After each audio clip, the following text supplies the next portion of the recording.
Hello बच्चों, इस video में हम लोग पढ़ेंगे जीवों के विकास के अंतर्गत सजातीय लक्षण और आपका समवृद्धि लक्षण के बारे में। ये मोस्ट आईएमपी क्वेश्चन होता है जो हर साल माध्यमिक शिक्षा बोर्ड द्वारा पूछा जाता है आपका 10वीं के एग्जाम में। ठीक है, यहाँ पर इसको मैं आईएमपी लिख देता हूँ ताकि आप लोग इसको विशेष ध्यान देंगे। मोस्ट आईएमपी क्वेश्चन ये पेपर में आता ही माने आता ही साल भी 10वीं के पेपर में ये क्वेश्चन आया था। ठीक है, सजातीय एवं समवृद्धि लक्षण के बारे में। ये बहुत ही आसान है, समझने में बहुत कोई दिक्कत नहीं आने वाला। ठीक है, अगर समझ में ना आए तो फिर उसके लिए हम लोग हैं ना, तो आप लोग समझने का प्रयास करोगे। मैं बार बार रिपीट करूंगा जब तक समझ में ना आए तब तक। ठीक है, समझ के ही छोड़ेंगे, ऐसे इसको नहीं छोड़ेंगे। मोस्ट आईएमपी क्वेश्चन है, 3 नंबर का ये सवाल है और 3 नंबर परीक्षा में बहुत मायने रखता है। ठीक है, तो चलो स्टार्ट करते हैं जीवों के विकास के अंतर्गत सजातीय लक्षण और आपका समवृद्धि लक्षण के बारे में। इससे पहले आप लोग गालापागोस द्वीप में विशेष अध्ययन पढ़ चुके हैं कि जीवों में किस प्रकार से समानताएं विविधता पाए जाते हैं। ठीक है, तो उसके आधार पर डार्विन ने 2 शब्द का यूज किया था, सजातीय गुण या सजातीय लक्षण और आपका समवृद्धि लक्षण। ठीक है, तो देखते हैं आपका सजातीय लक्षण। तो यहाँ पर देखो मैं लिख दिया हूँ, उसके बाद आपको मैं समझाते जाऊंगा। सजातीय लक्षण ऐसे लक्षण होते हैं, ये सजातीय गुण ऐसे गुण होते हैं जिनकी उत्पत्ति और संरचना समान हो। ठीक है, जीवों के कुछ अंश होते हैं या जीवों के जो भाग होते हैं, है ना, शारीरिक भाग होते हैं या शारीरिक जो बनावट होती है, उनकी उत्पत्ति और संरचना कैसा होता है, समान होते हैं, पर कार्य कैसे होते हैं भाई, अलग अलग होते हैं। क्या होते हैं, कार्य अलग अलग होते हैं, सजातीय लक्षण कहलाता है। समझ में आया? सजातीय लक्षण ऐसे लक्षण होते हैं, सजातीय गुण ऐसे गुण होते हैं जिनमें जीवों की जो उत्पत्ति है, जीवों की जो शरीर की बनावट है, संरचना है, उसमें समानता पाई जाती है, लेकिन कार्य में क्या होता है, आपका विभिन्नता पाया जाता है। उत्पत्ति संरचना समान और कार्य अलग अलग। ठीक है, इसको आप लोग एक बार समझो और इसको नोट्स करते जाओ। ठीक है, समझ में आया? फिर से एक बार देखो और ध्यान से सुनो। सजातीय लक्षण, सजातीय अर्थात जीवों की जो जाति है उसमें समानता पाई जाती, एक ही जाति के जीव, एक ही जाति के जीव। सजातीय लक्षण के आधार पर डार्विन ने बताया कि जीवों में एक ही जाति के जो जीव होते हैं उसमें समानता भी पाया जाता है और विभिन्नता भी पाए जाते हैं। तो सजातीय लक्षण क्या समझ में आया? सजातीय लक्षण या सजातीय गुण वे गुण होते हैं या वे लक्षण होते हैं जिसमें जीवों की उत्पत्ति और जीवों की संरचना समान, और यह जीवों की उत्पत्ति संरचना समझ में ना आए तो जीव या वे गुण होते हैं बोल सकते हो जिसमें उत्पत्ति और संरचना समान हो लेकिन कार्य कैसा हो, अलग अलग हो। ठीक है, तो यहाँ पर देखो फिर से बार पढ़ देता हूँ क्योंकि मोस्ट आईएमपी क्वेश्चन है, कंफ्यूजन नहीं होना है। सजातीय लक्षण ऐसे लक्षण होते हैं जिनकी उत्पत्ति, उत्पत्ति याद रखना, और आपका संरचना, अर्थात जीव की, जैसे मान लो हाथ की उत्पत्ति हुआ है तो हाथ की उत्पत्ति कहाँ से हुआ है, हाथ की संरचना किस प्रकार का है, उसी प्रकार जीवों की उत्पत्ति और उसकी संरचना समान हो पर कार्य कैसा हो, आपका अलग अलग हो, तब इस लक्षण को क्या बोलते हैं, आपका सजातीय लक्षण। इसके आधार पर उन्होंने समझाया कि जो जीव थे कैसे जीव थे, जिनकी उत्पत्ति और संरचना क्या थी, समान थी, पर उनके जो अंग के कार्य थे क्या क्या थे, अलग अलग थे। तो उन्होंने बताया कि कुछ जीवों में समानता पाई जाती है जो एक ही प्रजाति के होते हैं। ठीक है, अब देखो यहाँ पर आपके बुक में दिया गया उदाहरण, तो प्रतान, प्रतान किसको बोलते हैं, जैसे कद्दू में जो चढ़ता है ना पेड़ में, अपना गोल गोल राउंड राउंड बनाकर नार की तरह ऊपर क्या होते हैं, चढ़ते हैं, लता बनाते हैं, तो उसको क्या बोलते हैं, प्रतान। ठीक है, प्रतान कद्दू में। कांटे देखो, किसमें कांटे, आपका नींबू में कांटे, और यहाँ पर कंद, किसका कंद, आलू का कंद, किससे बने होते हैं, तने की कलिका से बने होते हैं। तीनों कौन कौन सा, आपका प्रतान, कांटे और कंद किससे बने होते हैं, तने की कलिका से। देखो उत्पत्ति एक समान हुई, तीनों की तीनों कहाँ से उत्पत्ति हुआ है, तीनों का तने की कलिका से। पर कार्य कैसे कैसे हैं, अलग अलग है भाई। कांटे का कार्य जान रहे हो, कंद का कार्य जान रहे हो, और प्रतान का कार्य जान रहे हो ना, चढ़ने में काम आता है। तीनों के कार्य में क्या है, विविधता है, लेकिन संरचना में कैसे आपकी समानता पाई जाती है। इससे पता चला कि ये तीनों जो होते हैं एक ही जाति के या प्रजाति के पौधे हैं, समझो।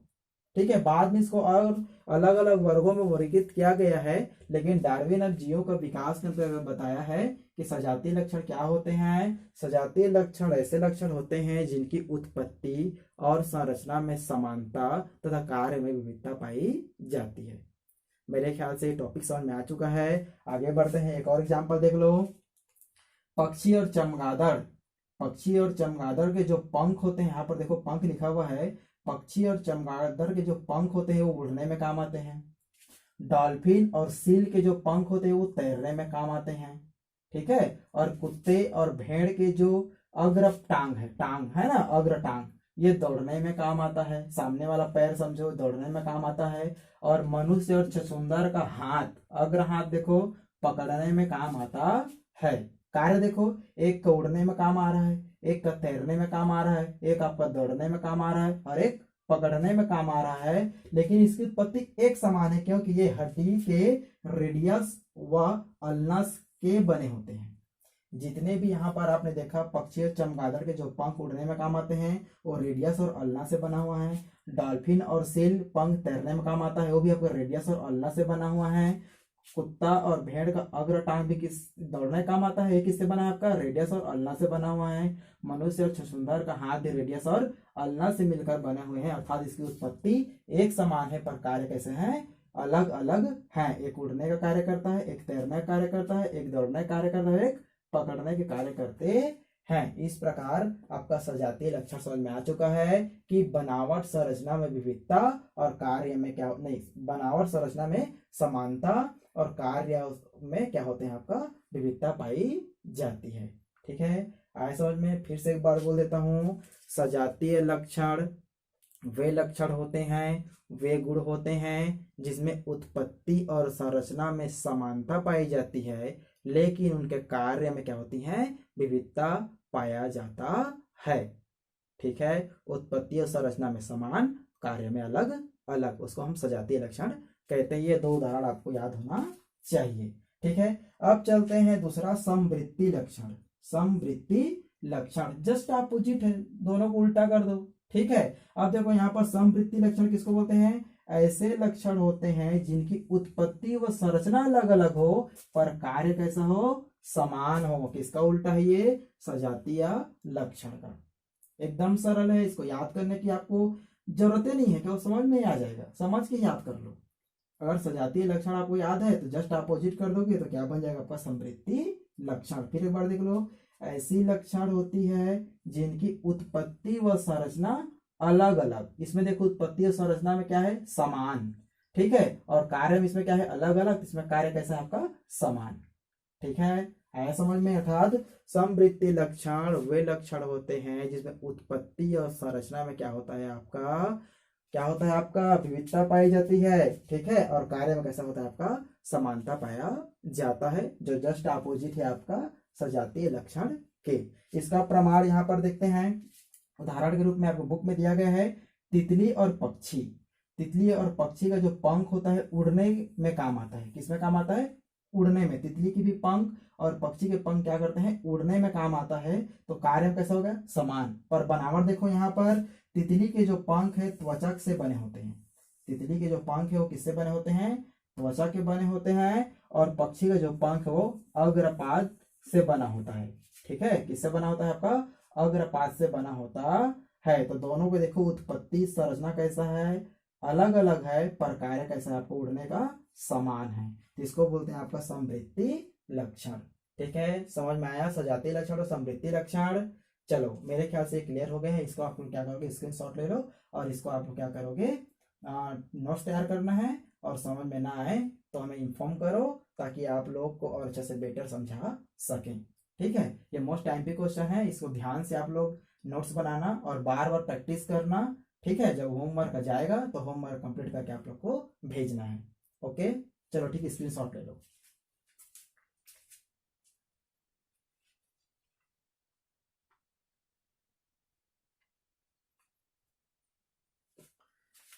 मेरे ख्याल से आप लोग इसी शॉट ले लिए। अब हम पढ़ेंगे प्रजाति के बारे में। ठीक है, प्रजाति के बारे में इस चैप्टर में कुछ और टॉपिक दिया गया है, उसके बारे में हम लोग विशेष अध्ययन करेंगे। तो प्रजाति भी है, प्रजातिकरण है, इसके बारे में आप लोग क्लास 9वीं में जैव विविधता के बारे में आप लोग सुने हो। अध्याय पहला में आप लोगों ने पढ़ा है जैव विविधता में, है ना, कैसे प्रजातियों का, उसमें भी आपका वर्णन किया गया है। और उसके बाद इसमें आप लोग को भी पढ़ेंगे, क्या पढ़ेंगे, प्राकृतिक चयन। क्या पढ़ेंगे, प्राकृतिक चयन या प्राकृतिक वर्णवाद का सिद्धांत। तो पहले देख लेते हैं प्राकृतिक चयन के बारे में, फिर हम लोग प्रजातिकरण में जाएंगे, फिर विकास के सिद्धांत के द्वारा इस चैप्टर को हम लोग कंप्लीट करेंगे। ठीक है, तो देखते हैं आपका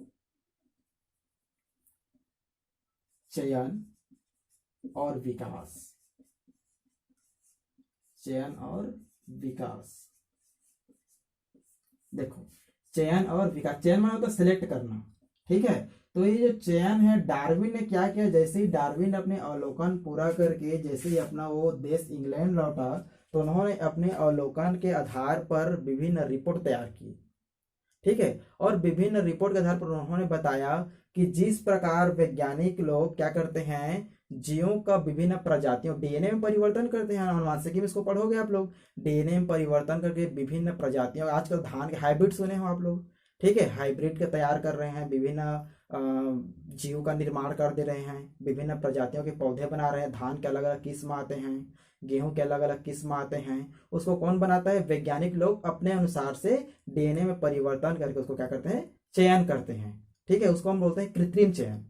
ठीक है, और उन्होंने कृत्रिम चयन के आधार पर उन्होंने ये भी आधार बताया कि धरती में जीव तो ऑटोमेटिक नहीं आया है, धरती में जो जीव है वो ऑटोमेटिक नहीं आया है, उसके प्रजाति बनने का कुछ आधार है, नए जीव का निर्माण होना, अर्थात उनके पूर्वज से वो आए हुए, इसके बारे में आप लोग सब जानते हो। पर वो जीवित कैसे रहते हैं, तो वो जीवित रहते हैं प्रकृति के चयन के द्वारा, अर्थात जीवों का विकास प्रकृति की चयन का एक देन है, समझो।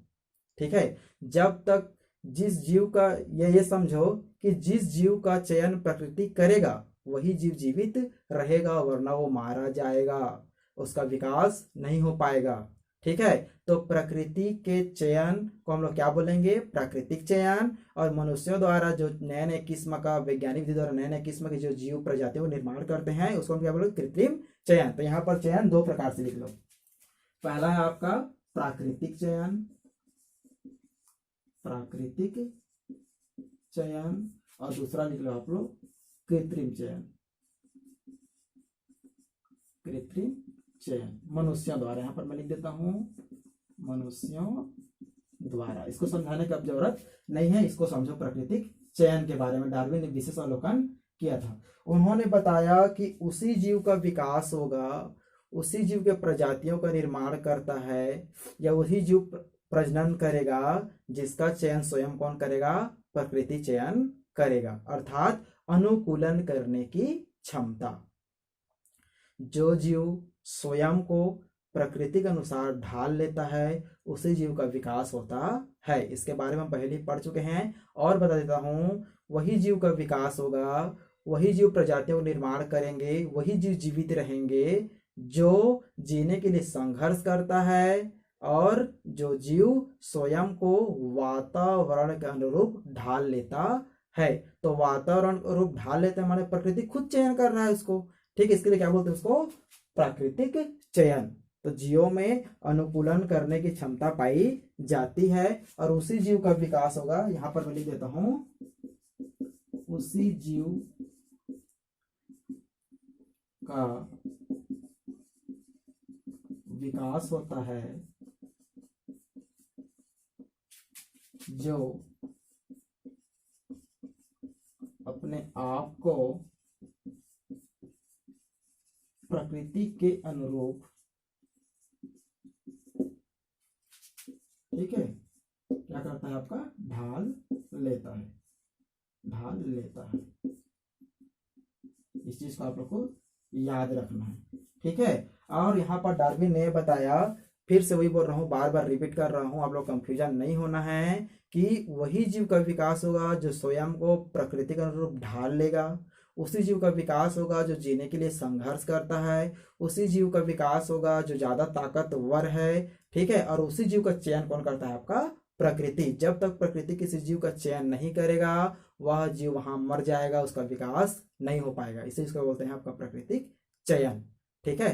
तो मेरे ख्याल से आपको प्राकृतिक चयन समझ में आ चुका है। इस वीडियो में केवल हम लोग इतना पढ़ेंगे, आने वाली वीडियो हम लोग पढ़ेंगे विकास के सिद्धांत और प्रजातिकरण, ठीक है। यह प्रजातिकरण तो एकदम सरल ही है, समझाने की जरूरत ही नहीं है। जीवों का वह समूह, चलो इसी में बता देता हूं ताकि आप लोग को और बेटर से बेटर समझ में आ जाए, ठीक है।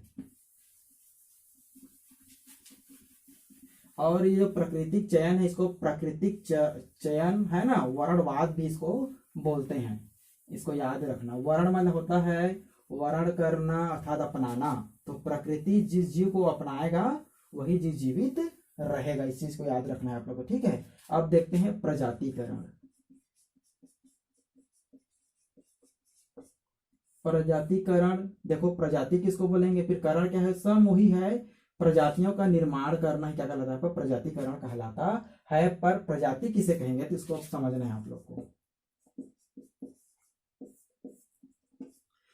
प्रजाति क्या होते हैं? जीवों का वह समूह, ठीक है। देखो यहाँ पर ध्यान से सुनना आप लोग, एकदम सरल है।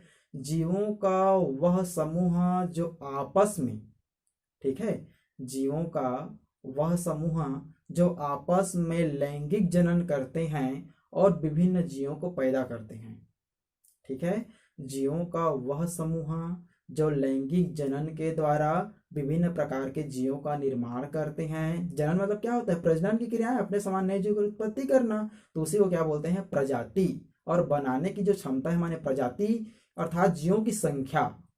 एक विशेष स्थान होता है, उस विशेष स्थान अर्थात आवास होता है, आवास में कुछ जीवों का एक विशेष समूह होता है और विशेष समूहों के जीवों के मध्य लैंगिक प्रजनन अर्थात प्रजनन की क्रियाएं होती हैं, जिसके द्वारा विभिन्न जीवों का निर्माण होता है। और उन जीवों में क्या होता है? कुछ समानता होने के साथ साथ कुछ विविधता भी पाए जाते हैं, जिसे प्रजाति कहते हैं, और इसी क्रिया को प्रजातिकरण कहा जाता है, ठीक है। मैं लिख देता हूं, आप लोग नोट्स कर लो, ठीक है। जीवों का वह समूह जो आपस में लैंगिक प्रजनन कर अपने समान नए या अपने समान जीव उत्पन्न करते हैं ना, जीव पैदा करते हैं, लिख लो, करते हैं। और इसी समूह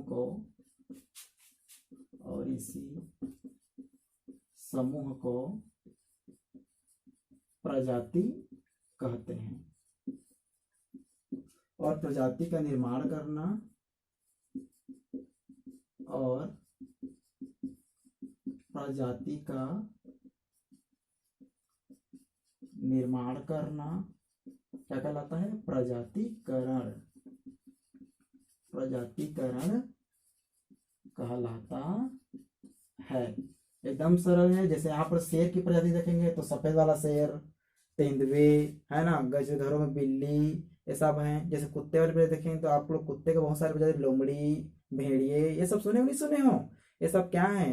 प्रजातियां होती हैं, इनके गुणों में समानता पाई जाती है, ठीक है। और विविधता भी पाए जाते हैं, किसके आधार पर? तो समृद्धि और सजातीय लक्षण के आधार पर। कार्य अलग अलग तो बनावट एक समान, बनावट एक समान तो कार्य अलग अलग। इस प्रकार के बहुत सारे असंख्य जीव पाए जाते हैं, इन्हीं जीवों को प्रजाति कहा जाता है। और ये प्रजाति का जो निर्माण होता है ऐसी ऑटोमेटिक नहीं होता है, क्योंकि ये अपने ही पूर्वज से आए हुए हैं, ठीक है। शेर के बच्चा शेर, है ना, शेर के बच्चा को दूसरा जीव होना, शेर का बच्चा चूहा होना होगा, ठीक है। तो इस प्रकार नए जीव का जो उत्पत्ति है, नए जीव का जो विकास है, वह अपने पूर्वज के जीव से ही आता है। और इसके बारे में वेलेस ने भी बताया है, ठीक है। वेलेस ने जब उसके 20-25 साल बाद उन्होंने जब अवलोकन किया तो सेम डार्विन के थ्योरी के अनुसार, उनका भी थ्योरी है इवोल्यूशन का, उसमें उन्होंने बताया है कि जो पूर्ववर्ती जीव जो होते हैं,